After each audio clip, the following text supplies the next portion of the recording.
Kherson में यूक्रेनी force का हमला। यूक्रेनी हमले में कई इमारतें बर्बाद हो गई। यूक्रेनी हमले में 3 लोग मारे।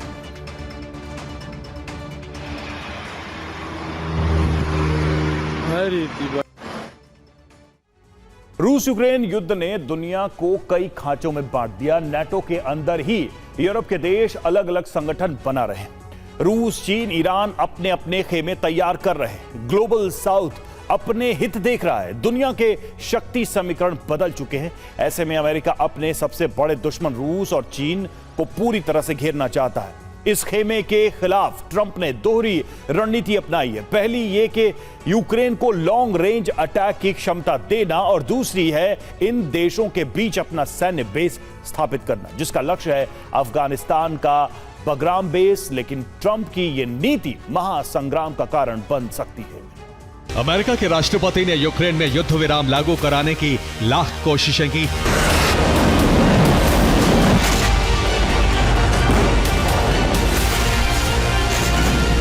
लेकिन कूटनीति और रणनीति पूरी तरह नाकाम हो चुकी है।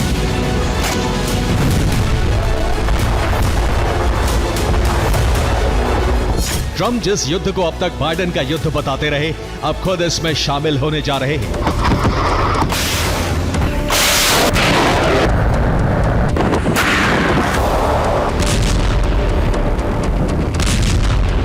इसके संकेत ट्रंप की नीतियों से मिल चुके हैं। इसी महीने ट्रंप ने कहा कि वो यूक्रेन को लॉन्ग रेंज हमलों के लिए टॉमाहॉक मिसाइलें देने पर विचार कर रहे हैं।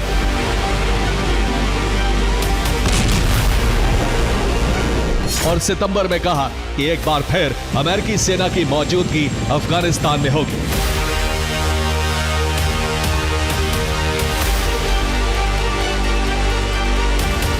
प्लान क्या है, ये समझिए।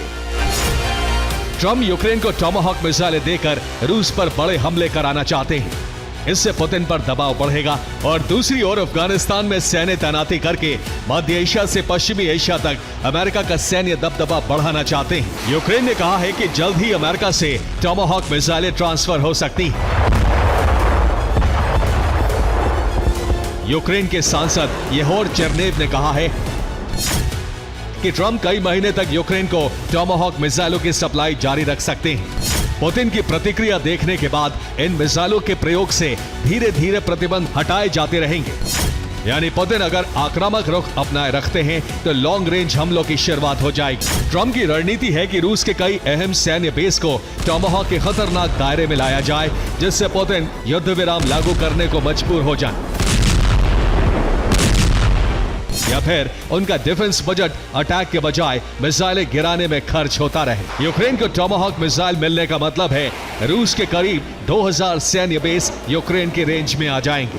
टॉमाहॉक अमेरिका की surface to surface long range missile है। अगर यूक्रेन को 1600 किलोमीटर रेंज वाली मिसाइलें मिलती हैं तो रूस की अलाबुगा शाहिद ड्रोन फैक्ट्री उसकी रेंज में आ जाएगी। इसके साथ ही एंगल्स एयर बेस और एंगल्स 2 एयरबेस भी इन मिसाइलों की रेंज में आ जाएगा। 1600 किलोमीटर तक मार करने वाली मिसाइल की रेंज में रूस के 1655 छोटे बड़े सैन्य बेस आते हैं। लेकिन अगर 2500 किलोमीटर रेंज वाली टॉमाहॉक मिसाइल यूक्रेन को दी जाती है तो रूस का ओलेनिया स्ट्रैटेजिक बॉम्बर बेस भी उसकी रेंज में होगा।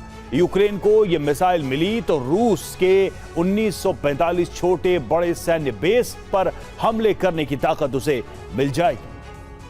अमेरिका की सरकार इस पर कभी भी अंतिम फैसला ले सकती है, लेकिन प्लान सिर्फ इतना ही नहीं है। ट्रंप अपने विरोधियों को घेरने के लिए अफगानिस्तान में एक बार फिर अपनी सेना की तैनाती करना चाहते हैं।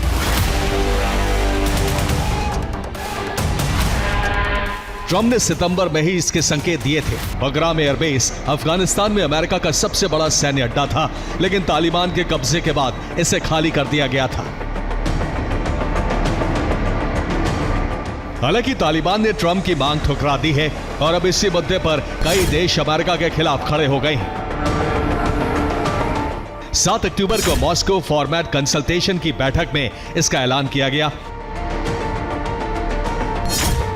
बैठक में रूस, चीन, Bharat, Iran, Kazakhstan, Kyrgyzstan, Tajikistan, Uzbekistan और पाकिस्तान शामिल हुए।